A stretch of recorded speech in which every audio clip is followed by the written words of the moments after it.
On the third day of Parliament, We do this not because we want attention. We're doing this to save our lives. more protests, more nationals. In here?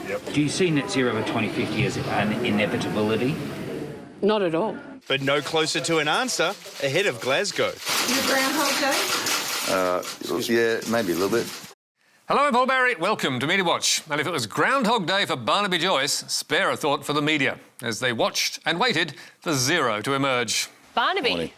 Yeah, The mate. Nash. Have you? All right, okay. Yep, it's morning. And peppered Barnaby with the same key question. Are the Nationals going to agree to Australia going net zero by 2050? Will you have a deal by the time he goes to Glasgow? Are you close? But the Nationals leader batted away each one with ease. And we will make sure in the Nationals that represent regional Australia, We will do what's right for regional people. our job in the Nationals is to represent regional people. And when Barnaby Joyce tired of that one-liner, he shifted to this one.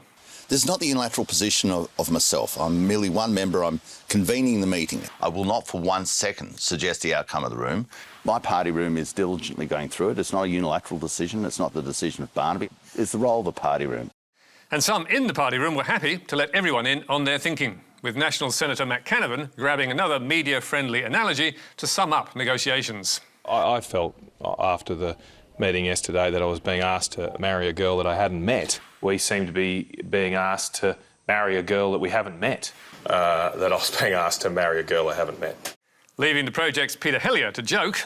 Have you not heard of Married at First Sight? I mean, it's quite a popular show. Last Friday, as part of News Corp's Mission Zero campaign, the Metro tabloids confidently declared the climate wars were over and it was time to get back to work. But clearly, the Nationals hadn't got the message because they were still fighting their coalition partners and among themselves and in no hurry to make peace. Until last night, when we finally arrived at net zero. Or as the telly called it, Nat Zero, completing both the coalition's and News Corp's climate transformation. As Brisbane's Courier Mail made clear today with this front page. Climate and jobs safe. Nationals to back historic 2050 deal. As we reported last week, that's a remarkable turnaround for the nation's biggest newspaper group and for Australia. But now, to scientists on the front line and this disturbing report. Epidemiologists face threats of death or sexual violence after COVID-19 media appearances. Yes, putting your head up as a virus expert makes you likely to become a target. After reports of COVID commentators copping abuse, the Australian Science Media Centre sent out a questionnaire to see how common it was. And this was the result. The survey found that 31 of the 50 scientists reported some level of trolling after appearing in the media to talk about COVID-19. Indeed, 1 in 5 scientists who responded said they had experienced death threats or threats of physical or sexual violence after speaking to the media about COVID-19. A separate survey for Nature found similar results for scientists overseas. But Professor Catherine Bennett, a virus expert who's a regular on the ABC, was not at all surprised. Have you experienced that? Certainly, yes, Lisa. I don't know anyone, actually, epidemiologists who have been commentating and analysing the COVID situation who hasn't, unfortunately. So it has been a phenomenon. And in fact, a couple of months ago, this ugly message popped up in the professor's emails.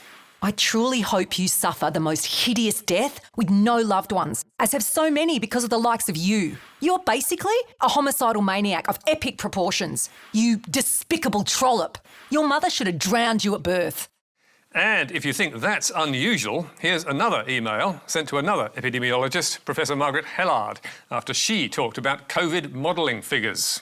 You are a disgusting old hag and you should take a bath with a toaster. You are lying to the public. You should be hunted down and gutted. And there was even nastier stuff she didn't want us to publish, which prompted her to take action. So I actually made a report to the police, which initially I wasn't planning to do, but because I had a number of younger female colleagues that I spoke to at the time, they actually said no, they found it really, really threatening. They found it that it made them not want to speak in social media. It made them not want to speak to the press. It is shocking stuff, and it's no wonder that several prominent scientists who've suffered this sort of intimidation did not want to talk about it. They've been getting those emails, plus abuse on social media, snail mail and phone calls since the pandemic began. And it's not only women who are targeted, although they attracted more threats of sexualised abuse. According to epidemiologist Gideon Meyerowitz-Katz, better known as Health Nerd, As a white man, the sort of hate I get is generally less intense than some of my colleagues who are women or people of colour. Maravitz-Katz says the hate he's copped recently is largely about his work on ivermectin, the controversial COVID cure, where he's highlighted fraudulent research about the drug. One email told him, "You are a hack. You are killing people. Maybe someone needs to kneecap your fat ass." But it's not just that topic that rallies the trolls. A lot of people I know receive hate mail about vaccines. If you speak positively in public about vaccines, you will get nasty hate mail very shortly afterwards.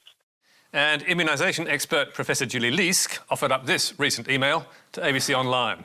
Shove that shit vaccine propaganda up your ass, Julie. Your hypochondria, OCD and insecurities are pathetic. What a fawning, obsequious, useless prat you are. As she told The Project, some of my colleagues have had death threats and with terribly vile language, and it's quite intimidating, I think. And indeed it is, because about 40% of Australian scientists and 60% of those overseas say the abuse and threats have affected whether they want to speak to the media, which is partly what the abuse is aimed at.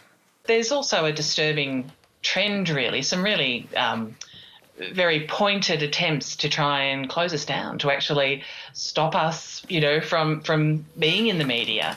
And I think that's the real worry. If it's a true attempt at censorship, in effect, then that's a problem. And I think in some ways that's what actually spurs you on. Luckily, much of the feedback is encouraging, and there are enough brave scientists still doing these interviews day after day to keep us in the know. Long may they continue to hold their nerve. But now to something we don't often see, coverage of the underprivileged on the evening news. Mother of three, Angela Finch, is currently living a life she never imagined. My family and I are living in poverty. The focus of this year's Anti-Poverty Week is raising income support to above the poverty line. More than 3 million Australians live below that poverty line, and some of them shared their stories last week in a campaign aimed to raise awareness, as new research showed that more and more Australians are now going hungry. For us at Food Bank, it's not so much surprising, but it is incredibly confronting. What we do know is that we have an increasing number of Australians who are literally going without food.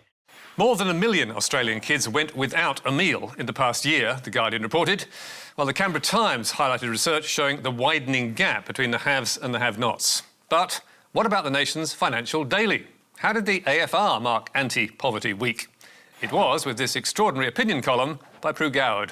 They are damaged, lacking in trust and discipline, and highly self-interested. But the poor are still a force that Australia needs to properly harness. That column drew a massive reaction last week, but for all the wrong reasons. And who is Pru Goward? We'll let the Daily Mail explain with one of its patented fact-backed headlines. Huge backlash to essay by Gladys's ex-minister and Zipporah Malka's mother, suggesting poor people lack discipline and are appalling housekeepers. Yep, Pru's the mother of a tabloid favourite, but also a former ABC journalist, a former federal sex discrimination commissioner, and a former New South Wales cabinet minister, once responsible for mental health, community services, women, families and domestic violence. And every fortnight she offers her expertise to Financial Review readers on the issues of the day. Last week, her target was the underclass. Since the 1950s, there has been a remarkable growth in the number of proles. Government agencies view them with alarm as huge cost centres. They are overrepresented in their use of government crisis services and are always the last to give up smoking, get their shots and eat 2 servings of vegetables a day. Proles, if you're wondering, is short for proletarians, an Orwellian term for the working class. But Pru's column damned them as people with chronic mental illness and cognitive disabilities who neglect their children, are appalling at housework and often don't vote. And wrote Goward, there's very little hope for any of them. Their children languish in the growing number of behavioural support classes in general high schools where they learn little and teachers itch to send them to the local TAFE to do some form of homeschooling and get them off their books. Once graduated with a basic studies completion certificate and little else, their prospects are not great. The discipline of work and often its thanklessness, especially at the unskilled end, also have little appeal. Taken as a slur against the poor at large, which many did, it was enough to take your breath away. And even more when Goward claimed, I like them. I like them because they call us out. They are honestly self-interested and you always know what they think. It was a backhanded compliment at best, a sneering exercise in condescension at worst.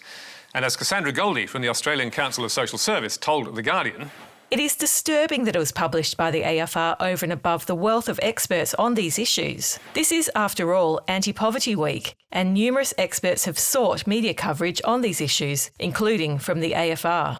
On social media and on the airwaves, others reacted to Goward more personally and more bluntly. What a flog. What an absolute dyed-in-the-wool flog she is. And among the chorus of critics was Goward's former colleague, now Premier, Dominic Perrottet, who told the New South Wales Parliament, But I do not commend her for the article yesterday. I completely disagree with it, and I think the entire premise of it was terrible. And One Nation's Mark Latham was even more damning, calling her so out of touch, so arrogant, so condescending, so elitist. She's written an article that's sort of out of Pride and Prejudice, sitting there like someone in a Victorian-era parlour room, sneering at the poor. For once, Mark, we agree. So, what does Goward have to say? That it was all misunderstood. As she told The Guardian, I have applied a Marxist analysis, which some might say is old-fashioned, but which explains to me why people judge others as unworthy. Whatever that means. Goward, of course, is entitled to her snotty opinion, but why on earth would the AFR publish it? Editor-in-Chief Michael Stutchbury, who published critical letters to the editor and a response to Goward from Cassandra Goldie in the paper this morning, told Media Watch it's not his role to defend opinion articles, but that in this case people have, quote, grasped the wrong end of the stick. Goward is not mocking the underclass. She mocks disparaging government and middle-class attitudes and the resulting relevant policies to the underclass. People are free to agree or object, but in this case, the argument seems to be misinterpreted. Well, maybe it was, but if that's the case, Goward and the AFR have only themselves to blame. Some media did the important work of shining a light on the daily challenges facing the poor. The AFR, thanks to Pru Goward, gave the impression that it couldn't care less. And finally, to America and the discovery we've all been waiting for. More breaking news now. The FBI has just moments ago confirmed the skeletal remains found in a Florida reserve yesterday are those of fugitive Brian Laundrie.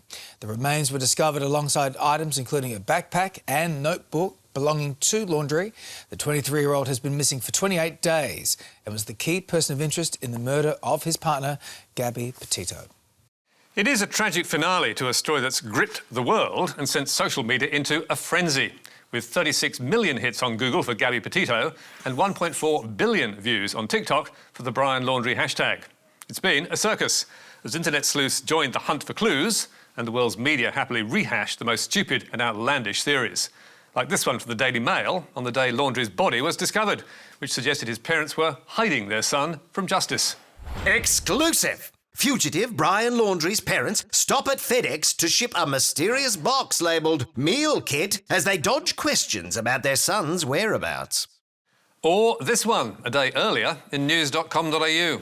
A tiny change on Brian Laundrie's Pinterest page has many thinking that perhaps the 23-year-old is still alive. Shayna Dodge, a blogger from Minnesota who has been closely following the Gabby Petito case, noticed that the number of people the account follows is currently 146, which is one more than 3 weeks ago.